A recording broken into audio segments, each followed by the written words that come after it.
ഈ നബിദിനമൊക്കെ ആയിട്ട് ബന്ധപ്പെട്ട സമയമാണല്ലോ. എങ്ങനെയാണ് റസൂലിനെ സ്നേഹിക്കേണ്ടത് എന്നത് പലപ്പോഴും ആളുകൾക്ക് അറിയാത്തൊരവസ്ഥയുണ്ട്. ഇത്തിബാഅൻ, അനുസരണയാണ്, പിൻപറ്റലാണ് റസൂലിനോടുള്ള സ്നേഹം എന്ന് പറയുന്നത്. ഒരു ചെറിയ ഉദാഹരണം പറയാം. ഒരാള് ഉമ്മാനെ തല്ലുന്ന ഒരാള്, അല്ലെ ഉമ്മാനെ ചീത്ത പറയുന്ന ഒരാള്, എല്ലാ ദിവസവും വീട്ടിൽ അയാൾ എത്തിയാൽ ഉമ്മയായിട്ട് ബഹളാണ്, പ്രശ്നമാണ്. പക്ഷെ അയാള് ഈ മദേഴ്സ് ഡേ വരുമ്പോ, മാതൃദിനം വരുന്ന ദിവസത്തിൽ അയാൾ ആളുകളുടെ മുന്നിലൊക്കെ ഭയങ്കര ഉമ്മാനെ പറ്റിയുള്ള ഒരുപാട് മദ്ഹുകൾ പറയും, അല്ലെങ്കിൽ തന്റെ സ്റ്റേറ്റസിലൊക്കെ ഉമ്മാനെ പറ്റിയുള്ള ഒരുപാട് നന്മകളൊക്കെ ഉള്ള പാട്ടുകൾ ഇതൊക്കെ ഇങ്ങനെ ഒരുപാട് സ്റ്റേറ്റസ് ചെയ്യുകയൊക്കെ ചെയ്യും.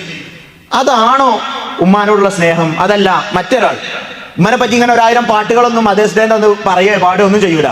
പക്ഷെ അയാൾ ഉമ്മ പറഞ്ഞാൽ അനുസരിക്കും, ഉമ്മ പറയുന്നതിനെ എതിര് നിൽക്കൂല. ആരാണ് യഥാർത്ഥത്തിൽ ഉമ്മയെ സ്നേഹിക്കുന്നത് എന്ന് നമുക്കറിയാം, വളരെ ക്ലിയർ ആണ്.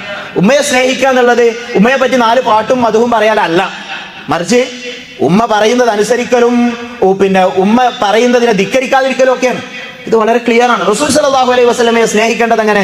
റസൂൽ സല്ലല്ലാഹു അലൈഹി വസല്ലമ പറഞ്ഞ എല്ലാ സന്ദേശങ്ങളെയും തിരസ്കരിക്കുകയും ഒരു ദിവസമോ മാസമോ നിശ്ചയിച്ചിട്ട് ആ ദിവസങ്ങളിൽ റസൂലിനെ പറ്റി ഒരുപാട് പുകഴ്ത്തുപാട്ടുകളും വാഴ്ത്തുപാട്ടുകളും പാടിയാൽ അത് റസൂൽ സല്ലല്ലാഹു അലൈഹി വസല്ലമയോടുള്ള സ്നേഹവും മറ്റ് റസൂലിനോടുള്ള സ്നേഹമായിട്ട് അത് മാറൂല എന്നത് വളരെ ക്ലിയർ ആണ്. വത്തബിഉഹു, റസൂലിനെ ഇത്തിബാഅ് ചെയ്യുക, ലഅല്ലക്കും തഹ്തദൂൻ, നിങ്ങൾ സന്മാർഗം